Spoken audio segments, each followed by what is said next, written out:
Hey everybody, it's Mark Pattison in the back again with another great episode of Finding Your Summit. Before we get into today's wonderful guests, I just want to draw attention really quickly to my website. It's fairly new, making the impossible possible. Jim, that's probably part of your life too, right?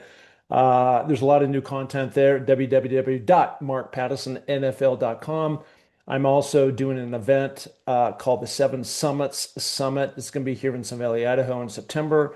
And it's going to be amazing. And you should definitely look at doing that. We've got great speakers. We're also going to get out in the mountains and climb and really push people. And of course, we are pushing this forward to a great charity called Higher Ground, which is the hat, if you can see this, that I'm wearing this moment. I also have released my book, Finding Your Summit, the same name of the podcast. And it debuted at #1 on Amazon. So I'm very proud of that fact. And I've got a billboard, Jim, that's going up in the middle of Times Square, which is always cool. So, on that note, let's get into it. Today, I'm super blessed and I'm super jacked up, and I'm really excited to have this guy on. I just read his book, Jim Sonefeld. He is the original founder, one of four, of Hootie and the Blowfish. Jim, how you doing? Having a grand day, no complaints besides the normal stuff. At age 61, we complain about the stuff that 61-year-olds complain about. So yeah, I got all that going on. Otherwise, man, great to be alive. Great to be on the right side of the grass. Well, you're saying all the right things, and especially we're going to go through your story, and this is might be a little bit longer than some others, just because I found your story so fascinating. And actually, so for those, I just want to give a quick background. So you grow up in the Carolinas, and you're a soccer star, and you played well, and then you end up going to the University of South Carolina, the Gamecocks. And as we talked about before, going on in the city of Columbia, your state capital. And although you did play soccer on the soccer team at your school, this is where you would eventually meet your other three bandmates who'd go on to a lot of fame and fortune and a lot of tragedy, yet at the same time, a lot of blessings. And I want to get into that. And by the way, just for reference, I've there's another buddy of mine, Duff McKagan, who's one of the founders of Guns N' Roses, and so we actually played football together growing up in Little League, and so I've known him forever, and he's gone through a similar story, maybe even more hardcore. I'm not sure than you, but to the point where he'd been drinking so much, and we'll get into this whole story that. They said like his skin was peeling off, and one more drink and he would die. And it was that critical. And he's gone completely clean and sober, and he's leading such a fantastic life now in this kind of this second evolution of Guns N' Roses. So it's really cool to see him out there on the road and doing his thing. But let's start back with this book that you came out with called Swimming with the Blowfish, Hootie Healing, and One Hell of a Ride. Where did your love of music first tick in? Where did that happen? I was, I think, born a drummer. We had music in our home, but and my mom was a great influence, and my dad too, because back in the 70s, you only really had access maybe to what was in their record collection or what they were listening to on the radio. So I was influenced by them and a few friends and my siblings maybe, but really the thing that was going on in my head and in my fingertips and toes was this rhythm that no one else could hear that was probably driving all of them a little crazy. The kid who's tapping his spoon and his fingertips and can't quite seem to sit still because I was hearing a rhythm in my head. I was hearing all these different changing rhythms. It was maybe some ADD gone sideways. I had that as early as I can remember. And then listening to some rock and roll, some R&B, and picking out the drums specifically had me picking up items to then see if I could hit the imaginary drums and keep in rhythm with what I was hearing. Elton John and classic rock was kind of what was in my ear at that time. So Yeah. I started banging along just on the couch with some things that mimicked drumsticks. And, it probably drove a lot of people crazy, the noise that can come from one little kid. But eventually my parents, maybe decided that therapy for this little guy was more expensive than just getting him a drum lesson to see if that might fix it. And the drum lesson did. It organized what I was hearing. It organized that thing so I could beat drums. They shortly after got me a little drum kit, and I was off to using it for a better reason, putting it out in the drums, and maybe less tapping in school and in church and at the dinner table.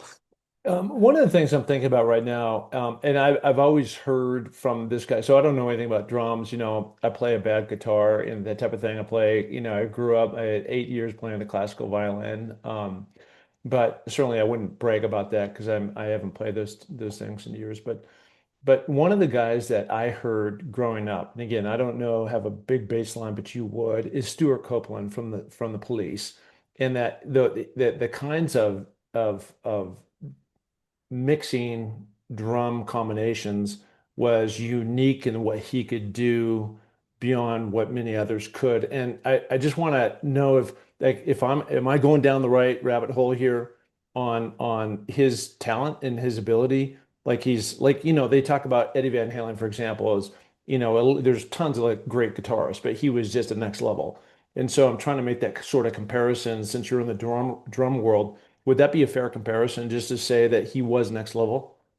Yeah, he certainly was. And he, like me, is a product of his environment, the influences in his ears. And while I was listening to classic rock and maybe a little bit of country, and then some harder rock as well, being in the Midwest, growing up there, Stewart grew up internationally. So he had some influences that were well out of that small pocket of classic rock. He had international influences, and that was represented in his drum style. He also was fierce, aggressive, and of course, discipline is probably the main thing that might get you to any next level, whether you're part of a four-man team or like him, an even more difficult job, a three-man team. So he's got to make way more noise and have way more of a presence than somebody who's more of a role player. He was one of the three players, and that's a big job. He's one of my idols, and I love him as a crazy person too. I follow him on social media, and he's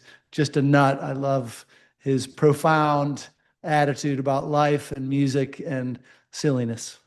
I would say a little bit like my situation, and I'm not gonna like blow my life up because we all run in certain circles and what you're exposed to. But I've been around a lot of celebrities, and when I first was originally drafted by the Raiders, we had a lot of James Gardner, kind of those old Cary Grant, those types of guys coming in the locker room all the time. I mean, it was just wasn't a big deal, right? These guys were always coming around. We were in LA, we're the big team.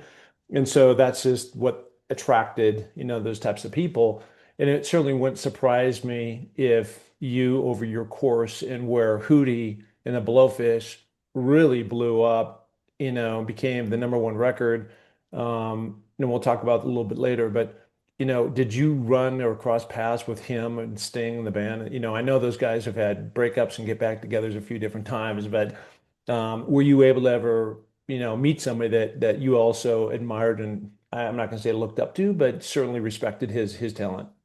Yeah, I mean, we always, we started doing what we did because we had idols that influence us, right? That's what we do. We mime the things that give us that spirit and that feeling inside. So yeah, tons of musicians as well. I will say as athletes, because us four Hootie guys are big sports guys. We grew up playing, and then also have been fans of a lot of different sports. So we used to spend a ton of time together watching it. So when we finally hit sort of popularity, we would have been excited to meet any idol in music as we would have an idol in sports. And it's seen by one of our biggest hit singles called "Only Want to Be with You." We Yeah. decided to make the video a play on Sports Center.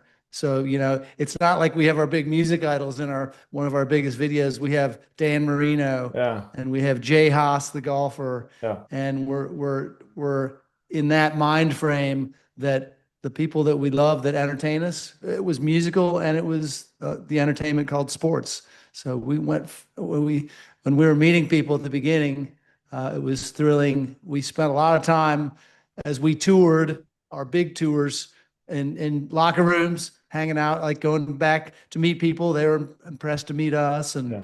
and vice versa. So sports and music sort of ran in line for the members of Hootie and the Blowfish. Yeah, and it probably has even gone to another level now with the way the intersection of sport and music and entertainment all kind of really collided. You really see this in like the case of Travis Kelce and Taylor Swift, right? And that's just a microcosm of many of the different, the Kardashians hooking up with some NBA player or something like that. And so the money is so giganto now, and really out of control well, out of control from my eyes, because I was back in the day when it wasn't like that. But it's just really, it's just really amazing the way those two things have come together.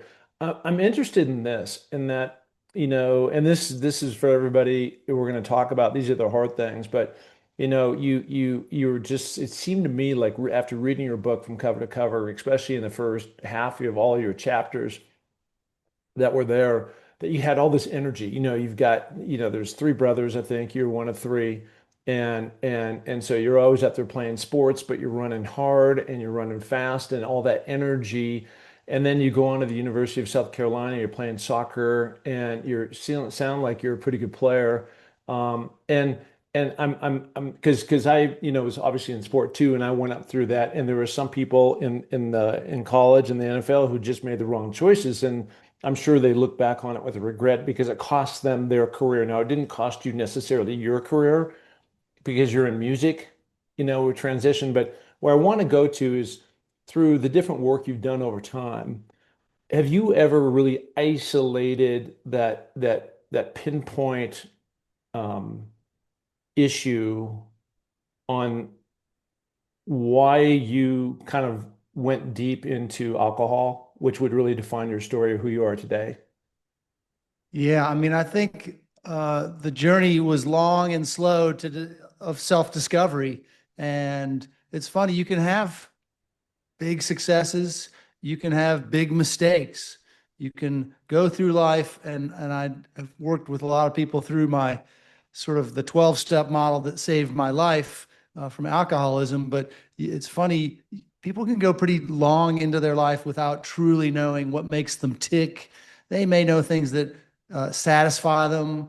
But as far as the mistakes, I needed to learn what was underneath my inability to drink like a normal person, because Hmm. that's what is suggested, is that there are some, ideas that are feeding my actions. Somebody once said, my ideas are the father of my actions. And it's true. There were things in my head that I was thinking that were being manifested as some bad actions or drinking, but I didn't have any idea what they were. So most people end up, it's pain we're running from, pain or fear or pride or self-centered uh, fear and pride. And that's what I discovered. Along the way, as my career blew up, I always liked partying. I love that as a outlet, and many of us as a society use it that way. We Hmm. celebrate as an accolade with a shot or with a toast or with a couple drinks. And maybe you've had a hard work week. Maybe you've got an award. When you work hard, that's how we sort of celebrate as a community. And that was always the way I did, except when my career started getting to that point where it seemed like we were on the downside and we weren't ever going to achieve that high again. I struggled emotionally with fear, with pride, with just clawing it. I needed to be back to the time when I felt like things were ahead of me or that we could control things. And I used alcohol because that always worked to give me a good feeling. And so the more I turned up a bottle, or the more I tried to gather other people to celebrate with me so I could camouflage better, the more I was starting to understand I don't do it like a normal person.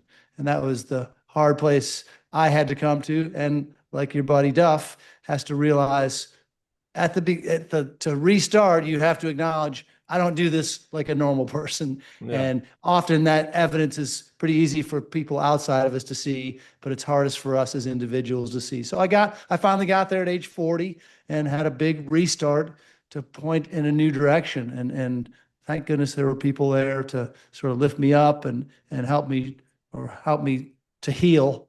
and understand something about myself.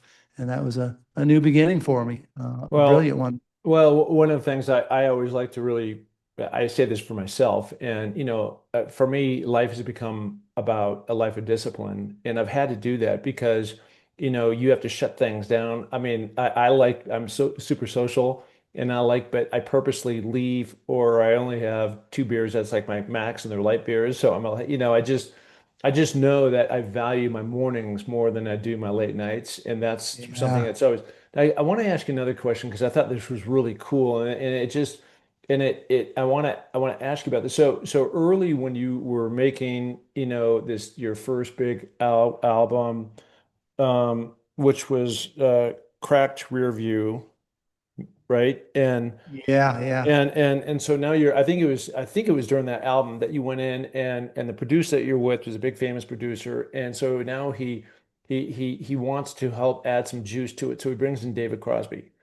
And so you've got this chapter in there where it talks about like on his so he sings a song with you guys and it's brilliant, and you guys are like, you can't believe it that you're singing with David Crosby. And by the way, you got one hell of a voice. You're really good. So I just want to say that. But Thank you. yeah, but David on his way out the door, according to what I remember from the book, it says something like remember where you are today and don't abuse it or something like that. Just kind of like with all the pitfalls that he had of being the ultimate party guy. It's probably what ultimately killed him. But um, you know, why that light as a band? I'm not saying just you, but why the light as a band when he's just big going like it's never going to get as good as what you guys are about to step into, and you're like, yeah, yeah, yeah, whatever, high five, and he takes off. Like, w did you ever look back at any moment, either in that moment, because it seemed like you guys just like, you got caught up in all the thing, which anybody would. I mean, you go to number one, like selling out arenas and having all that power in your hand of telling the audience to do anything. It's crazy. So I'm just trying to get to like the impact that David said on his way out the door. It seemed like maybe that would come full circle 20 years later, but didn't really hit you at that time. Yeah, and that's maybe our youthfulness and the difficulty of being young is like we do have great examples of the right way to go or warnings of wrong paths to take, yet youth says, I got to experience it on my own. So even in that moment of meeting Crosby, it was like we were more thrilled, and my memory was more like, I can't believe we met Dave Crosby. He played Woodstock. You remember those things, and thank goodness I had. For the first time in my life, decided to do some journaling. I brought like a big notebook out to LA because we are going to be there a couple months, and I did daily notes. What did we do today? What song did we record? Who did we meet?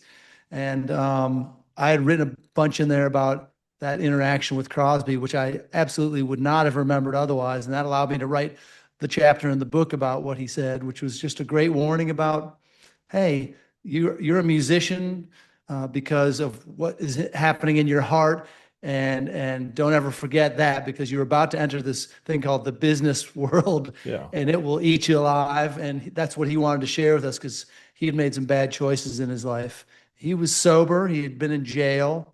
Our producer was also sober. Again, here was a young man who was partying too much already. And I could see people that were telling me that their journey, was a bit of a warning in itself. Yet I didn't, sort of take it personally. I was too caught up in the moment and maybe distracted by the possibilities of success in music. And so it took me a long time as a result to see those things in myself and to remember, did anyone warn me about this? Yeah. I hope, they probably did. And then sure enough, you look back and realize there were a lot of warnings, but it's just an easier place too, I think, in the music biz. And maybe this was Crosby not saying it directly, but indirectly, that it's an easy place to camouflage some defects or some flaws that you might have, right? Because it's not a place where top physical condition or are necessarily the goal. You can slide in, you can have a decent performance, and maybe someone won't notice. You can party too much. You could probably get in the headlines for the wrong reasons. And in music, they don't look at it like the worst thing. It's just, oh, he's a rock star. That's what they do. So it allowed me to camouflage a lot longer too, as the guy who was out of his mind to some degree and didn't have those guardrails that would have helped me. Yeah, another thing that I found that was really interesting too is that like the environment of which you guys would go in and like, hey, I'm gonna go cut this album. And so you'd go in and having, whatever drugs and alcohol kind of, fostering inside those studios. It just seemed like I don't know if that's just the way it is. I don't come from that world, so I wouldn't know. But maybe that's just a way like you're going long hours and into the night, and it's a way to loosen people up and just get the creative juices flowing more or something. I'm not sure, but it's just interesting too that the producers and the people kind of the handlers around the band, and it's not you guys only. I mean, this is what persists out there. I mean, I don't know exactly if it's like that today, but back when you guys were in your heyday, certainly that was a big part of when you went in and you did this. There was a lot of stuff going on besides just singing. Yeah, I mean, you have a choice. And at the beginning, I'll say we never tried to mix potions while we were in a recording studio because they cost a lot of money. Hmm. And whether you were paying for it or the record company was, it didn't matter. You were in a serious place that you knew you had to make a recording that was going to be the thing that people might know you for. So our 5 years between sort of 1989 and before making Crack Review, we were always pretty focused. And we weren't partying while we were recording. Even Crack Review and the album after that were not big parties because it costs a lot of money and you want to represent yourself well.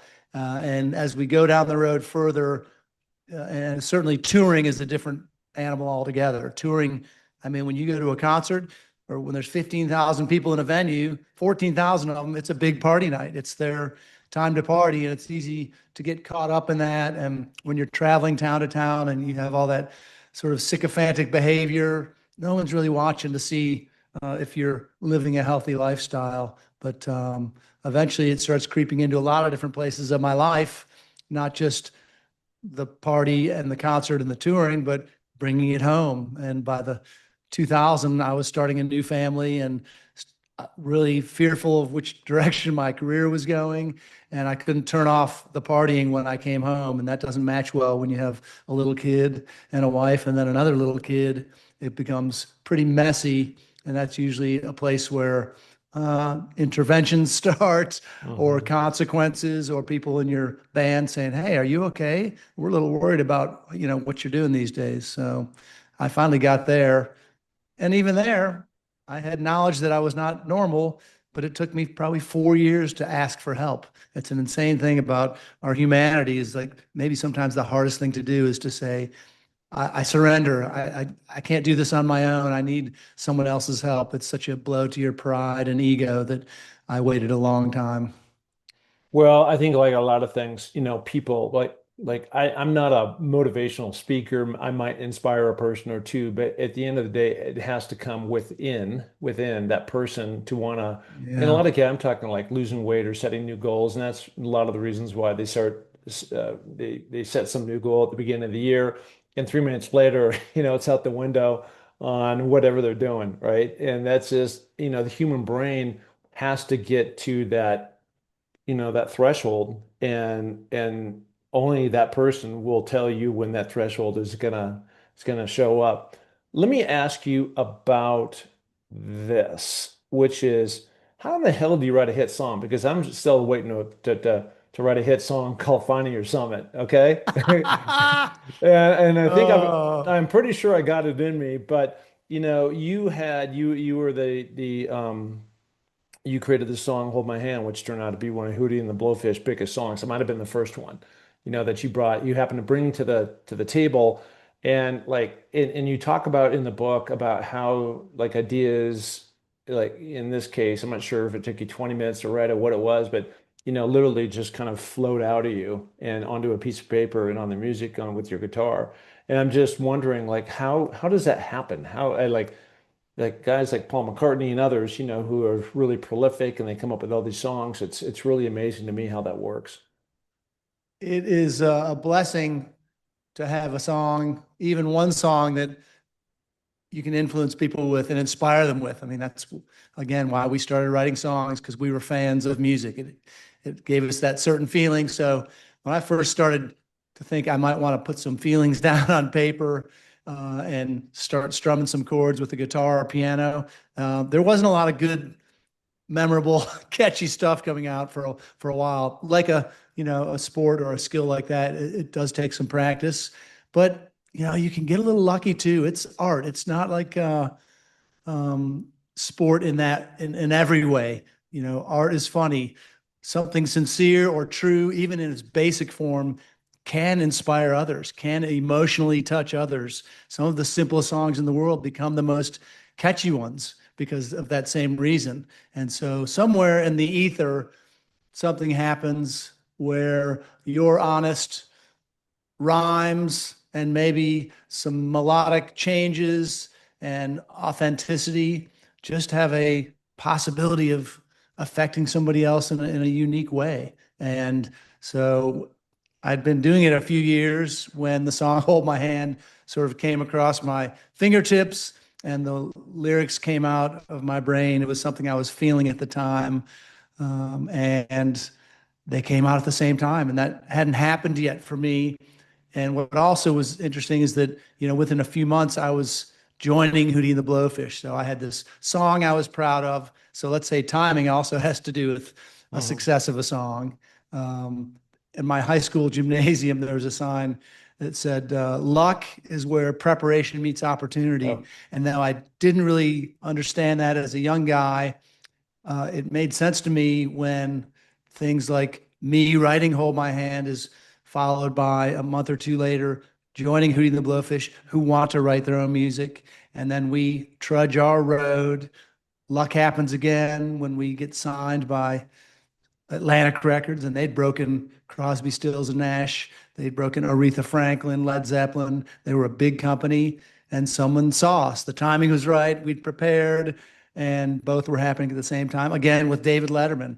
Our song, Hold My Hand, and the album Cracked Review debuted at 127 on the top 200. It was heading towards the 160s within 2 months. It was going to be an album that was forgotten until luck happened. David Letterman, the biggest late night host, is driving home from work and he hears a little bit of Hold My Hand on the one New York radio station that was playing it. Preparation and opportunity come together. He calls his booker and says, get these clowns on my show to play Hold My Hand. And our 3 minutes and 20 seconds on TV in front of his 5 million fans worked change, for us, and changed it changed everything. our trajectory. It's why we're sitting here talking today, 30 years later, 30 some years later, is because that happened. What's he like? Letterman is reclusive. He doesn't, you never saw him out and about. He loved his private life, and he was uh, pretty shy in those moments playing. We played his show a bunch of times, but he's over for a handshake, and he truly was a music fan. Maybe his best feature. I can't call us all friends of David Letterman, but his Hmm. he loved music, and he I think ended up choosing a lot of the artists based on a song he liked or an artist that he admired. So it was an honor. We got to go back and play his last few weeks when he was going off the air. He chose us to come in and play Hold My Hand again. I was like, oh, nothing better than that feeling. Yeah, yeah. In New York City, just, he and I mean, there was a number of late night talk show hosts. Jimmy Kimmel's out there now, and Yeah. some other guys like that. But it's cool when you get to see, breakout, and a lot of those tunes are super catchy too. So they're fun songs. The band has great energy, the way you guys would interact together. Mark on the guitar, Dean on the bass, you back there wailing on the drums back in the day with your long flowing locks, and Darius has got, he's got great chops, and I think you described it really well, that Darius over time would learn how to become a showman because he wasn't necessarily that, who would be, right? You're just in little bars and all of a sudden now you're playing the stadiums.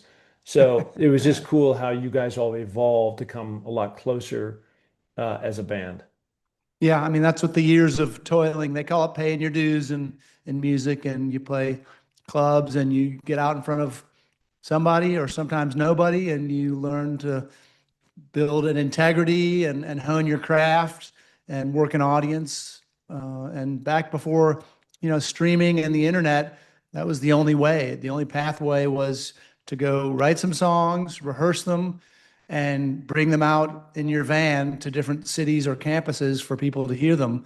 And you sell your little cassette with your songs on it. There was no shortcuts, honestly, to fame and fortune. And there are, in the modern era, technology has allowed for the people to get famous pretty instantly. Yeah. And so I'm glad we had to do it the harder way. Honestly, it built something in us. It built a muscle that would help us down the road. It's helped us to stay together.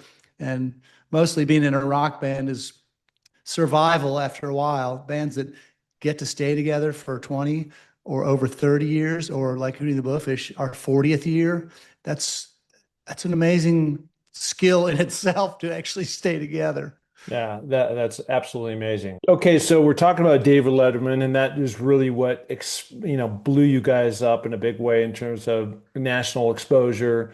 Um, so tell me what's that like between you as a band and you individually when you're going from, you know, the typical bands are playing all the bars and just, you probably have a small following, especially in Columbia where you guys all attended. But when you're talking about a national audience and you start talking about filling up arenas and you're seeing the stadiums get bigger and bigger, and you're probably touring around initially as the kind of the warm-up band for somebody else that's a lot bigger, and then ultimately you become that band.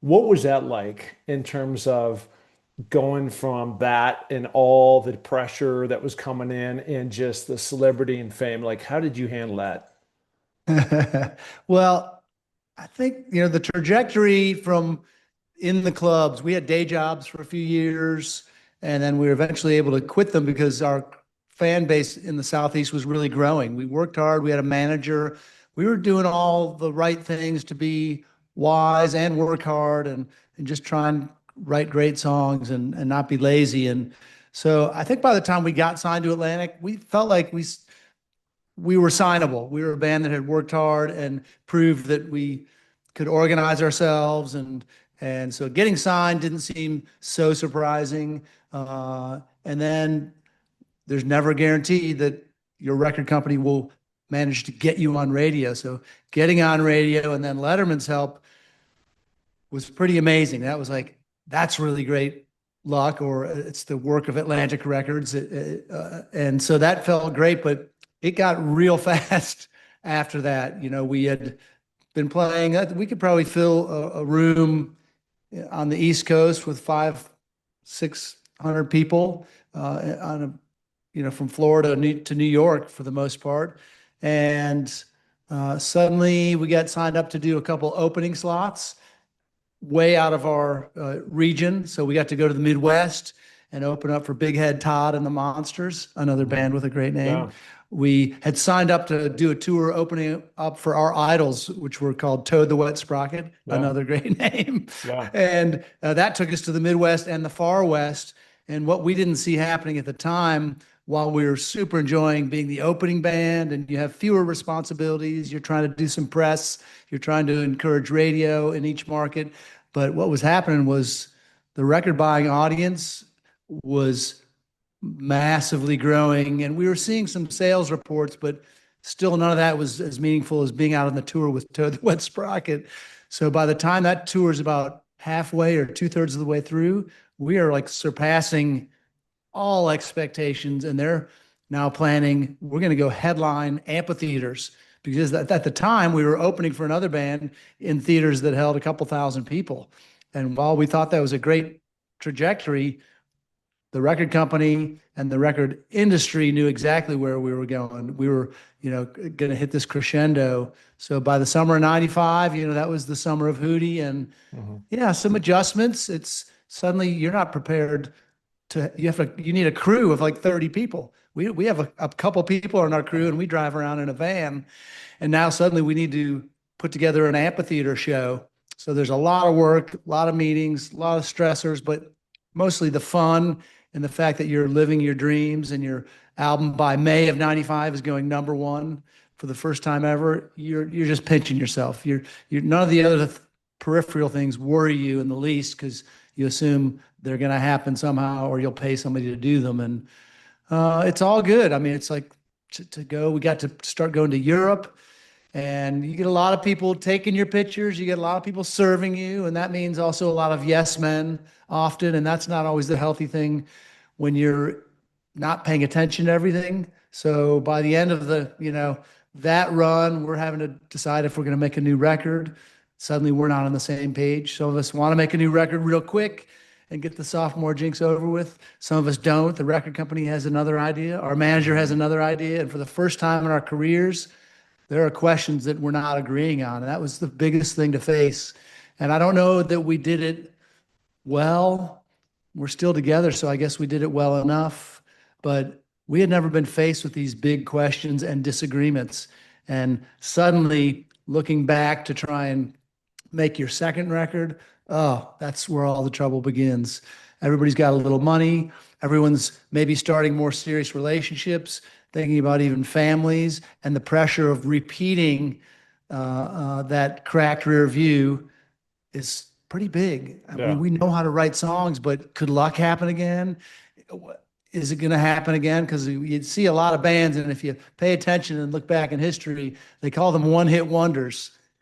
And there's nothing wrong with that. It just means a band that somehow couldn't move from that first success in the industry to that next level again. It doesn't mean you're not good at what you do. It means some things didn't line up with the business side, or maybe people already moved on to the next band. Maybe the band had infighting and they don't even last to the second record. A lot of things can go sideways, and we managed to make it to the second record. It didn't do what the first one did. And I think we were okay with that. But then the critics start lashing out. Then our peers in the music business start having their opinions about, Hootie was a fluke and Hootie it sucks or whatever. And that hurt Yeah. more than anything, having peers that are in the music industry talk a little trash to us in the media. Critics do that for a living. They get paid to be critical, but it hurt when other musicians who had no right to, judge our art, let alone make fun of it and claim that it was a fluke. I don't think that's the kind of musicians we are. We are not competitive in that sense with other bands. We think we can all fit. Yeah, well, I mean, look, you know this better than anybody, but music trends change. I'm from Seattle, so what came out of there was all kinds of grunge, right? And Pearl Jam and Nirvana and those guys. And that's kind of where everybody started to lean. And what I love, just my own musical ear, is the classic rock stuff and the Hootie stuff, and that's what I identify with. And that's the reason why there's a lot of these types of stations. They call it boat rock or whatever, or classic music, right? Where it's just the oldies but the goodies. And they seem to be going more and more into that kind of rapish, house music, type phase right now, which I don't identify at all. So it's just who's ever out there. And you did mention that in the book, you were disappointed that there's a number of guys that you respected out there that were kind of trashing you. And like, what? I don't, that's just insecurity, because just to be able Yeah. to not having to work a day-to-day job, and being in a position where, you have a lot of fame, but you have a lot of money and you have a lot of, other things that come with it, access to certain things. It's just like, who wouldn't want that? And if you play a certain kind of style, then, good for you. And if somebody else does something completely different, good for them. It's just, it's not one size fits all. It's, Yeah. everybody can play in the same arena. So it's not so anyway, that's the way I look at it. But it's great that you did that. One of the things you didn't you mentioned that part about on your way up and you're playing, you're the second band, and then you kind of outpaced them, and so now you became the main band of these arenas. But are there any bands that you look back on that you helped pull up, like that were Hootie before Hootie became Hootie, right? Yeah, I mean, yeah, we had not only idols, in our region that would have given us a chance in bars, even to open up for them and play a 40-minute set. And obviously, when we got signed, that put us in another realm of possibilities. But when we got to start headlining amphitheaters and realized we had the choice and the ability to lift others up, we certainly did. We loved, and I'm sure our record company hated it. They would have had us bring one of their other Atlantic record Yeah. bands along that they could promote. And we were like, no, we're going to go bring each and every band that we ever had a chance to open up for in the Carolinas on tour with us. So we brought bands like that. There were bands that eventually had some success, some larger than others, but regional bands, Dylan Fence from North Carolina, Cowboy Mouth from New Orleans, Craven Mellon from Greenville, South Carolina. Edwin McCain is an example of somebody that we brought out because we believed in him, and he had great success with I'll Be and I Could Not Ask for More, and still has a career 30 some years later. So we always looked at it like I said, not a competition. This is like where we can all live in a space, and if we have success and we rise, we're proud for each other. We're proud of each other. And we never looked at it like if somebody gets up, oh, they took our spot, we deserve that. I mean, just be happy for one another. It's art. You know, you throw it at a wall, maybe it sticks, and if you get lucky, somebody will look at it and pay a few bucks for a CD. And I don't know, we never understood that mentality, and we still kind of carry that today. I think there's a lot of worthy artists we love to promote and we believe in. And we still know some of those bands and play with some of those bands from the late 80s and early 90s that gave us opportunities. And Toad the Wet Sprocket's one of those that No. we got to, they brought us out and then we brought them out probably less than a year later, because why not? Yeah. No, it's just a good way. Well, like all boats rise to the top, right? And Yeah. so it's a good thing. Okay, so I'm going to ask you something. Normally, I probably ask this at the very end, but I'm going to ask you right now, and then I want to jump into some other stuff. But Hootie and the Blowfish, and this was kind of news to me. And again, I read this in the book because a lot of people thought you broke up because Darius went off and did his country thing and did really well with that. And then, 20 years later, I think it was when you guys wanted to have the 20th anniversary of the Cracked Rearview Mirror album celebration. So you went out for a summer and did that. And I'm gonna make the statement, but you can correct and just talk about the status of Hootie today and the way you guys. But what I took out of it is that in the book is that you didn't break up, but it was just getting there's an intersection of life for people just needed to take a gigantic time out because you were starting a new family. You had a blended family that was going on, and I don't know what was going on with the other guys. I know Darius was off singing this country stuff, but it wasn't a breakup. It was just a time out to let all the dust settle and go off and do all whatever projects you want, raise families, make new music, play soccer, whatever you wanted to do. Um, that's what it was, a time out. And so why don't you fill in like if that's true or not, and then talk about I don't know, wherever the status is today of Hootie and the Blowfish. Well, we were told early on by a great producer that he said he was warning us as we were new in the industry. There's three things that can break up a band, or that typically are the reasons for breaking up a band. And he said it's women, drugs, or money.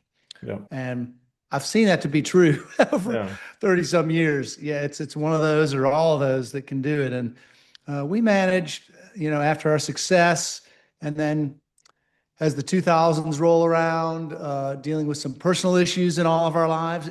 Mainly the issues are we all change, right? Yeah. One band member starts a family, the other one gets married, maybe they move to different towns.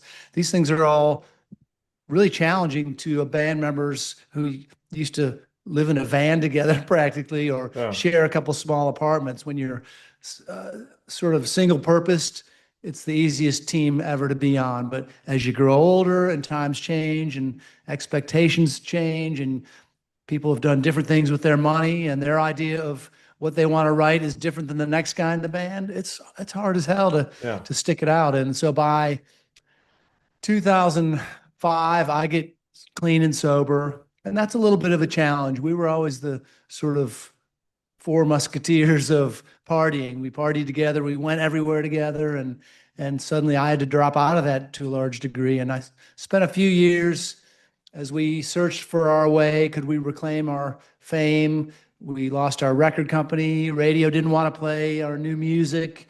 and we were struggling just to define who we were. And by 2008, three of the four of us are divorced, and it's just all kind of fallen apart a little bit compared to the simplicity of the early 90s. And this time, Darius is talking about another solo project. He had already put out a solo project, sort of an R&B flavored thing in 2002, but he thought he wanted to make a little country record. And at the same time, I was thinking, I don't know how long I want to tour. I was divorced and a single dad with two little kids, seeing, oh my gosh, I don't want to give up these guys. And if I stay on the road, I'm not really going to give them the time that I think they deserve and that I want.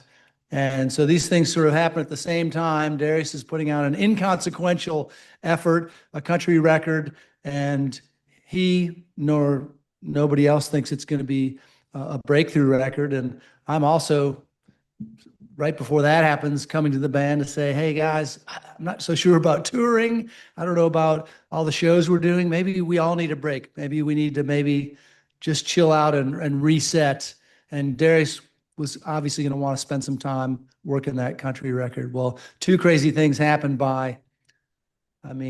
that was 2008 in March. By December of that same year, everything is upside down. Darius has got a number one single, and he's wearing a cowboy hat, and he's in the country charts. And nobody can claim they saw that coming. And that's a big change for us. A lead singer who's got a hit with a solo album in a different genre. And I'm now at that same time in that December getting remarried after my first divorce.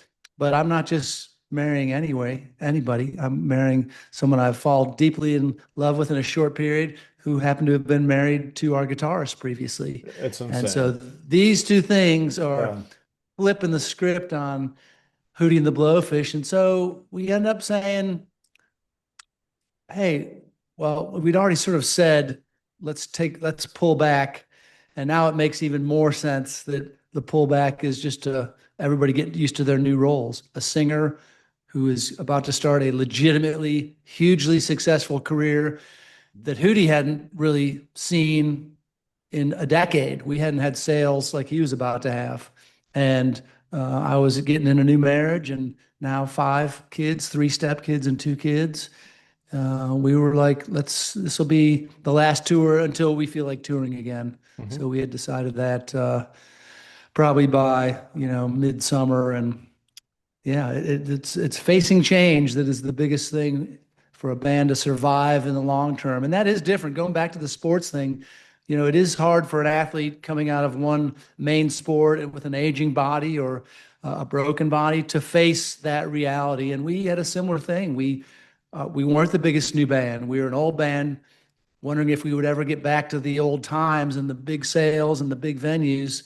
And so we felt like sort of not semi-retiring, but just pulling back to say, we got to figure this out. And without breaking up. Yeah, absolutely. We said, this is important to us. So the one thing we did to answer your original question is we have a Hootie and the Blowfish Foundation that we had started. We've been doing charity golf and charity concerts in our state because we felt it was important to give back and use our impact. And so we said, we're going to keep the charity shows. They happen every spring.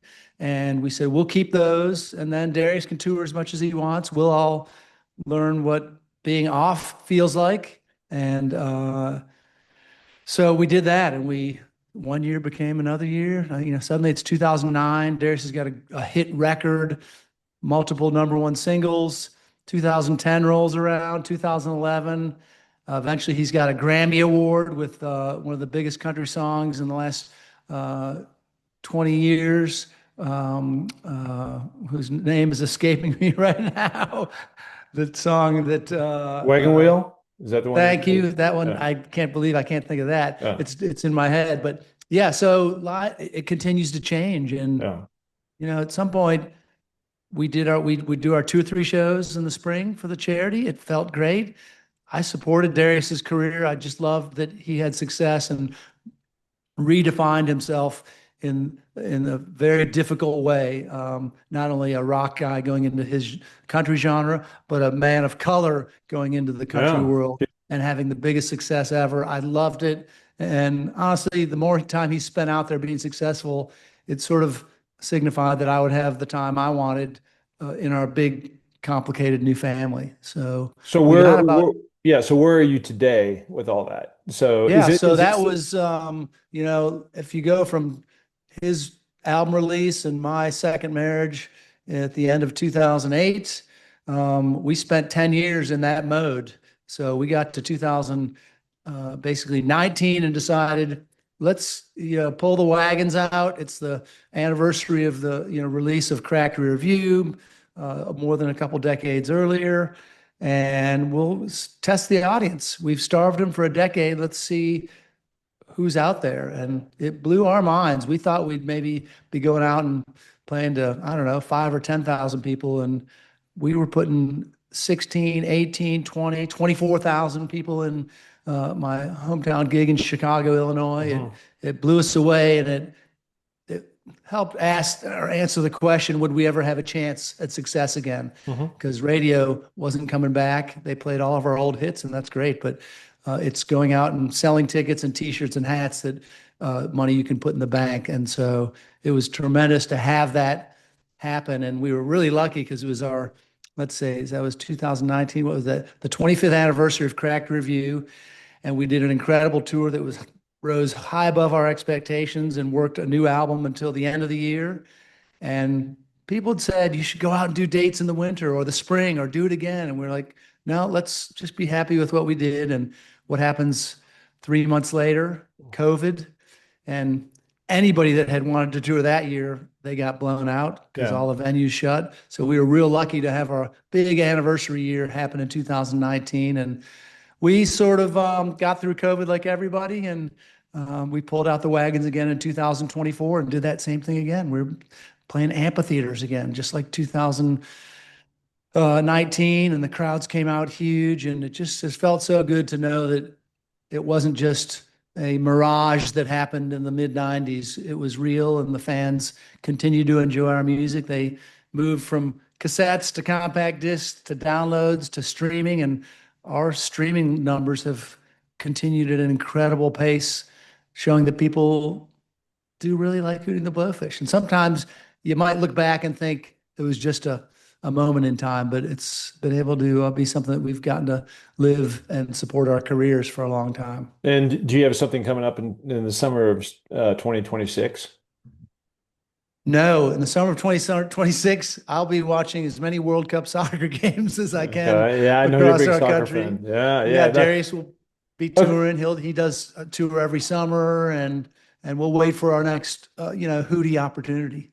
So, okay. All right. So I wanted to get that out of the way. Thank you. I want to go back now to your transition, okay, and reset that just a little bit because you said that you got clean and sober and all that kind of stuff, and you really felt your bottom, and then your path forward, and then you get remarried. Happens to be with to your guitarist of Hootie and the Blowfish ex-wife now, and you guys. And I'm so happy for you because, things don't always turn out perfect, and you guys were able to really blend that and make that work. But more importantly, it sounds like you were able to preserve that relationship with Mark, and at some level, I don't know if I would, your best friends or not, but certainly enough that you can keep the band together and writing songs and you just find a new way going forward. And eventually everybody gets over it. So it's just a lot of time that's in there. But you've gone into, and this is where I was listening to you, just your voice, not the whole Hootie thing. But you really leaned into kind of the Christian music radio, and you've really got a beautiful voice. And you're the guy usually back on the drums with Hootie, and now you go to the forward of the stage and you're playing guitar, and you're a really good guitarist too. And so Thank you. yeah, I really enjoyed listening to some of that. So tell me about that. Tell me about your I would think would be a bit of a transition from going from the guy behind the stage and behind the three dudes in front of you to now you're in front and kind of like you talked about that evolution with Darius in terms of he really had to learn how to become a front man and entertain the audience and talk to them and all that kind of stuff. Like what how have you leaned into that? Well, I st being clean and sober and realizing that, and then remarried and wanting to dedicate home time, it sort of put me in a spot of what am I going to what am I going to do creatively, and I think the darker years of my alcoholism had me writing towards themes of loneliness and detachment and fear. And those songs, if I look back at my titles, even the ones that made the Hootie records were, they were down. They were not hopeful. They were not celebratory. And when I finally started writing again, probably 2009 and 10, I really had a spirit about me that was, I just want to write about the celebration of life. I really got a good Right. new foundation of thinking, sort of a redemption where I had some better tools for relationships. I knew that the obsession for alcohol was behind me. I wasn't going to pick up a drink. I would have recoiled like it was a hot flame. I knew that I Mhm. was free from that, and that freedom signified a new music. And so I was also sort of reinvigorating the life I didn't like, being raised as a little Christian kid and thinking I want to make that work. I always thought it was the wrathful God, and it scared me, and I turned away from it pretty quick. And I wanted to make some of that work. So, along with the principles I learned in the 12-step model, I started writing some new music, and I put out 3 EPs that were, specifically contemporary Christian themed rock records, and became the lead singer. And it wasn't hard to write them. I felt authentic, and a lot of people were surprised. Whoa, Sony's come out all Jesus-y, and I'm sure it was awkward for other people. It was awkward for me because when I made my first record and recorded it in a studio and loved it, I realized, wait, I have to go out and sing this in front of people out loud. I've never been a lead singer. I don't know how to stand up there. And it was very awkward. The transition, and I write about it in the book, was like I had this great, amazing admiration and gratitude for what somebody like Darius does as the guy up front. Because when there's a screw up or a bad note, nobody looks at the drummer or the keyboardist. They look right at the singer. And as a solo artist that didn't even have a band behind him, I was playing acoustically and leading a message and new music. Man, there's nobody to deflect that any mistakes or hesitation from. And all the pressure is on that guy at the center of the stage. And so I loved, like, this is harder than I thought. So I spent a bunch of years sort of practicing that craft, uh, the craft of speaking in public, commanding a message that's not just authentic, but useful too. I wanted to say something. So I do a lot of speaking gigs and engagements, but I feel more comfortable now, years later, on a microphone. I can go out and sing and speak and have a positive effect on people, give them hope towards some recovery. And it's not just alcoholic, it's, relational codependency or pornography or gambling. The 12-step model works in a lot of those realms. And the positive music that I bring, including some of the Hootie stuff, Hold My Hand, songs that are positive and uplifting, those really lift the message, the spoken message. So it's a powerful story that can be very impactful. And hey, as much as I want to go out in a tour bus and party with thousands of people, I'm also Mhm. pretty happy as a guy who's grown a little older to do something a little more mellow, a little something I can control. I'm not in a bar at 12 o'clock at night. I don't need to be there. Yeah. I do gigs at normal times. They're non-smoking. They usually happen earlier. So it's quite See, satisfying. that's why that's where you'd find me, right? I'm that boring guy too, right? But that's how you accomplish things, and that's a life of purpose, and not just partying to the next thing to the next thing. And to me, that's super important. The other thing that really impressed me about you, Jim, is your commitment and your dedication to raising your kids, and that drove a lot of this whole thing. Like when you went to the band and said, I think we need a big ass timeout. And those kids down the road are going to respect you for that, because you could have taken a different path and said, like let's keep this thing going and push that hard, and I'm sure everybody would have jumped in on that. But it was just super important that you just kind of had a big, gigantic reset in your life, and also 100% focus of not being on the road all the time and doing those things that can be very destructive if you don't have that self-discipline. Yeah, and I don't think I would have been able to make a coherent decision had I not had a few years of sobriety and the principles that bring that sobriety to me. I wouldn't have really been clear-headed. I could never have done it when I was drinking because I was too addicted to the fame and fortune and that sort of the accolades that were still on us, even if the audiences were shrinking. So, I owe it all to that. And even writing the book had to come years later. I don't think I would have written a decent memoir in my 30s or 40s or maybe I guess I wrote it in my mid 50s. You need to learn a little bit about life and yourself and have some real failures. It's not about the successes for me as much as it is acknowledging and dealing with the failures. How do you respond when you fail or come up short and you're limited? That's what is your integrity and your character. And so I wanted to write something that was useful to talk about. Hey, I'm the guy that you thought was all famous and had cool hair from Hootie, and here's the ways I've suffered, and here's the solutions I use to get to a better place. Love that. My book we talked about before, Finding Your Summit, how to build resilience and faith, which you can identify with to rise above life challenges. My whole life is really built on the valleys I've been in and how I've been able to climb out. And I've got my little system, but we have that very much in common. Okay, tell me where people can find you. I went and checked out your website today. It's really cool. Like I said, you're out there public speaking. You'll bring your guitar to an event if need be. You've got a great message. You got this book that's out that I read from cover to cover, and just was really blown away by it. It's really interesting, really cool. So let's start there. Where can people find you? Yeah, my new website is jimsonefeld.com. Not only does it show my music and my book and sort of my messaging, and you can reach me there directly through the contact. So if you want to book me for a variety of speaking, singing, house concert, you can reach me there. My Facebook page is where I'm a little more active, just what my life looks like in 2026, some family stuff, some Hootie stuff, a variety.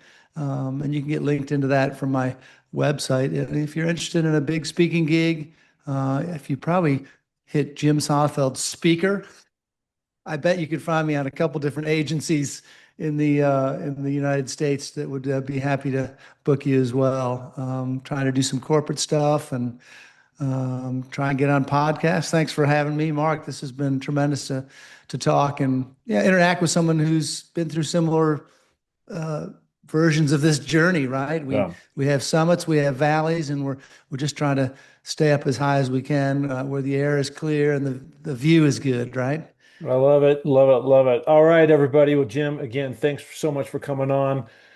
Superstar, really, in every single way, as being a human being and giving back and being a great mentor to your kids and just really showing what is possible. So I appreciate that. Thank you. All right, there he is, the one, the only Jim Sonnefield. Thank you.